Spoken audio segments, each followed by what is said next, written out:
5280 Sports Network, Nate Lundy, Shawn is our little morning minute with you here as we get a chance to visit about the Broncos getting ready for week 3 now of the preseason. That means the Rams are here. I mentioned this before, but I gotta throw it out there again. Shawn, I'm disappointed that this isn't actually the Arizona Cardinals in week 3 as opposed to the Rams, because obviously the Cardinals, that defense, even that offense, would pose so much more of a challenge to this team. I think we might see a little more separation with some of these guys if it were actually the Cardinals. Well, you're right, but the Rams have a pretty good defense as well. They've been pretty effective. It's the offense that's mainly been the problem for them. So with the Broncos offense struggling the way it has been, this is an opportunity for them to get better.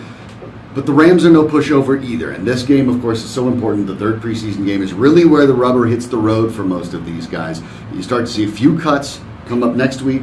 And in that fourth game, of course, it's basically just everyone crosses their fingers and hopes nobody gets hurt. So this is an enormous game coming forward, especially for Trevor Siemian, who, despite missing most of practice yesterday, was basically all but named the starter. You'll get an idea of what the Denver Broncos offense is going to look like in the regular season, really for the first time starting on Saturday. And you also got, as you come in here, there are guys that are battling for roster positions. Now, they may be somewhat deeper. The Broncos may have a very clear idea of first string and second string at a lot of positions, but there are some guys that are actually still battling for those positions. Shawn's got a great write-up at 5280sportsnetwork.com, sort of projecting out some of those guys that have made the roster, some of those guys that still need to be able to make an impact. And obviously, the focus, both locally and nationally, is on that quarterback position. But there's some other guys that are battling right now, Shawn, that this is their chance. Yeah, especially along the offensive line. That's where the Broncos have had a lot of issues. There's been injuries. There's been a lot of changes on not only the starters, but flexibility. You have Tyson Brilo,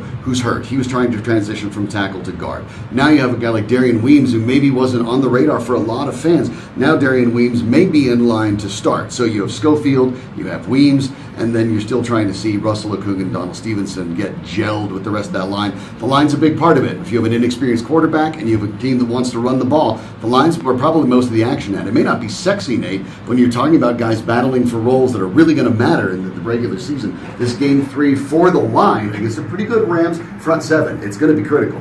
Going to be able to see what the Rams have. Going to be able to see what the Broncos have. That's coming up on Saturday. Lots more preview between now and then. But we'll keep it right here, 5280 Sports Network, and our friends at milehighsports.com. We'll keep you up to date on everything happening out at Dove Valley as we get ready for Game 3 on Saturday. For Shawn, I'm Nate. We'll talk to you soon.